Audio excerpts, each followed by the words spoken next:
ሰላም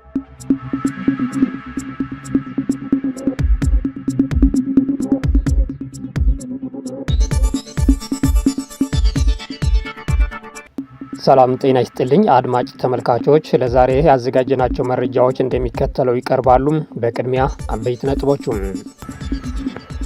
በካርቱም ዓለም አቀፍ አየር ማረፊያ የተፈጸመው የድሮን ጥቃት አሜሪካ፣ ሳዑዲ አረቢያ፣ ኳታር፣ ቱርኪያ፣ ግብፅና የአውሮፓ ህብረት አወገዙት። በሱዳን ጦርነት የውጭ አካላት ጣልቃ ገብነት እንዲቆምም ጥሪ አቅርበዋል። አሜሪካ በኤርትራ ላይ የጣለቻቸውን ማዕቀቦች ልታነሳ መሆኑ ተዘገበ።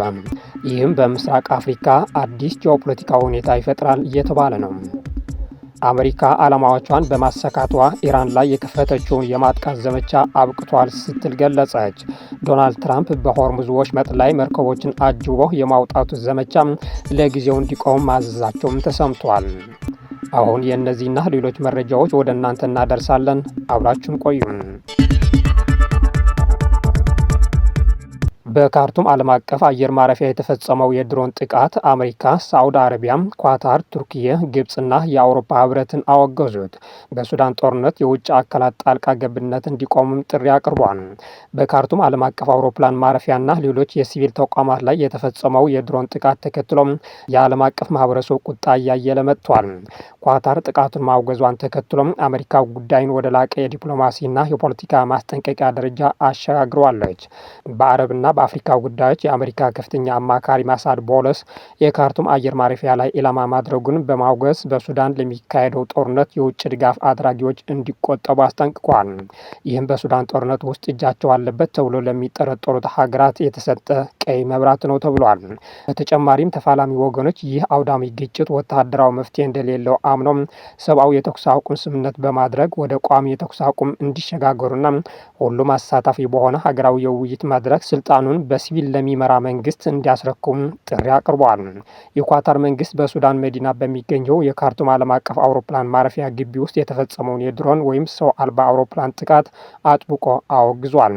የሀገሪቱ ውጭ ጉዳይ ሚኒስትር ማክሰኞ ዕለት ባወጣው መግለጫ ጥቃቱ የሱዳንን ሉዓላዊነት በግልጽ የጣሰ እንዲሁም የዓለም አቀፍ ህግጋትና የተባበሩት መንግስታት ድርጅት ዩኤን ቻርተር የሚጻረር ነው ብሎታል።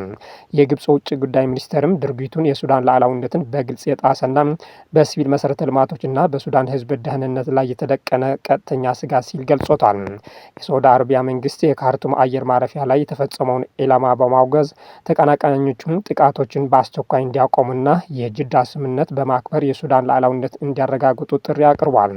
የቱርክዬ፣ ኳታርና የአውሮፓ ህብረትም ተመሳሳይ መግለጫ ያወጡ ሲሆን በተለይ በሲቪል መሰረተ ልማቶች የሚፈጸሙ ጥቃቶች እንዲቆሙና የውጭ አካላት እጃቸውን ከሱዳን እንዲያወጡ አስገንዝቧል።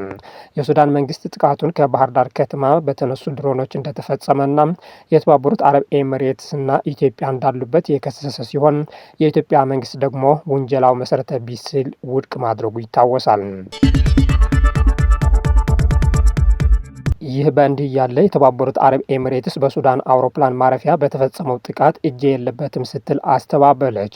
መነሻው ከኢትዮጵያ ያደረገ መሆኑን በተገለጸው ባለፈው ሰኞ በካርቱም አውሮፕላን ማረፊያ በደረሰው ጥቃት የኤሚሬቶች የሰው አልባ አውሮፕላን ወይም ድሮን ጥቅም ላይ ውሏል መባሉን አንድ የሀገሪቱ ባለስልጣን ትናንት ማምሻው ባወጡት መግለጫ አስተባብለዋል።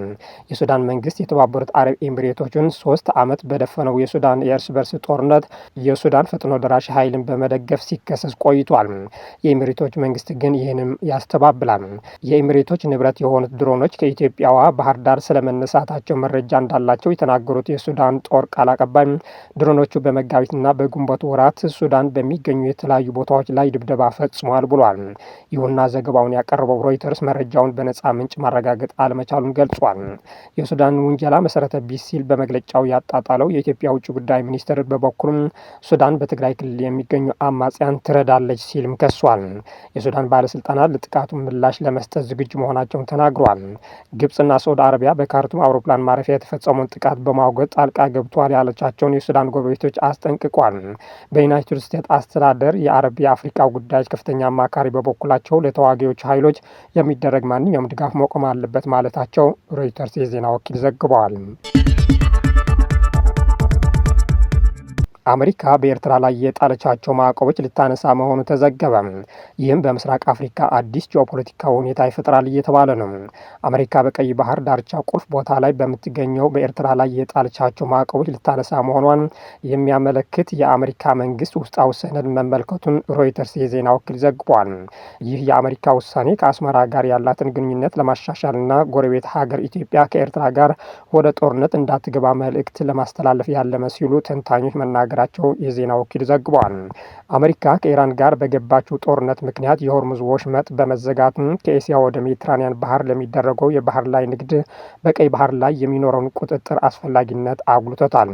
ከአንድ ሳምንት በፊት ዎል ስትሪት ጆርናል የፕሬዝደንት ዶናልድ ትራምፕ አስተዳደር አሜሪካ ከኤርትራ ጋር ያላትን ግንኙነት ለማሻሻል እያሰበች መሆኑን የሀገሪቱ ባለስልጣናት ጠቅሶ ዘግቦ ነበር።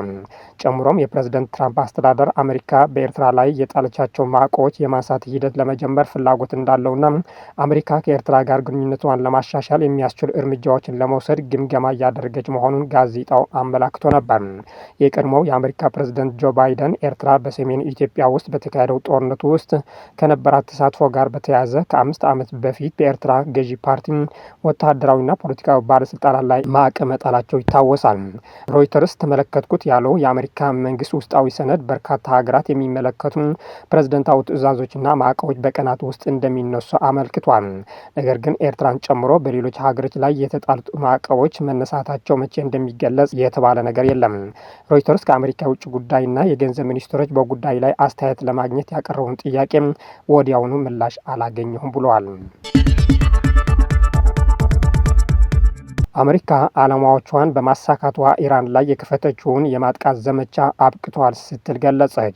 ዶናልድ ትራምፕ በሆርሙዝ ወሽመጥ ላይ መርከቦችን አጅቦ የማውጣት ዘመቻ ለጊዜው እንዲቆም ማዘዛቸውን ተሰምቷል።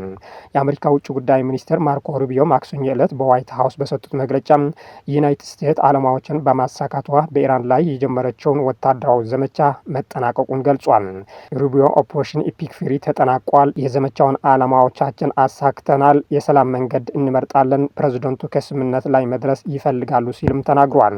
ሩቢዮ አሜሪካ ሰኞ ዕለት አዲስ የጀመረችውን ዘመቻ ዓላማ የሆርሙዝ ወሽመጥን ማስከፈት መሆኑን በመግለጽ ይህ አነስተኛ መጠን ያለው ዘመቻ ከመጀመሪያው ወታደራዊ ዘመቻ የተለየ መሆኑንና አሜሪካ ካልተተኮሰባት በስተቀር ወታደራዊ ምላሽ እንደማትሰጥ ተናግሯል።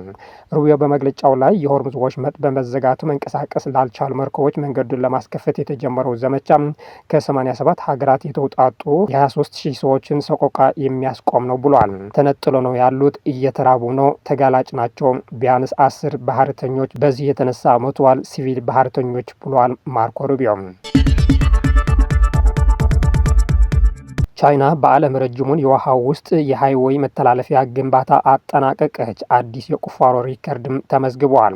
በምስራቅ ቻይና ጂያንጉሱ ግዛት የሚገኘውና በዓለም ላይ ረጅሙ የሃይዌይ ውሃ ውስጥ መተላለፊያ የሆነው የታሂው ሐይቅ ዋሻ ግንባታው ተጠናቆ ለአገልግሎት ክፍት ሆኗል።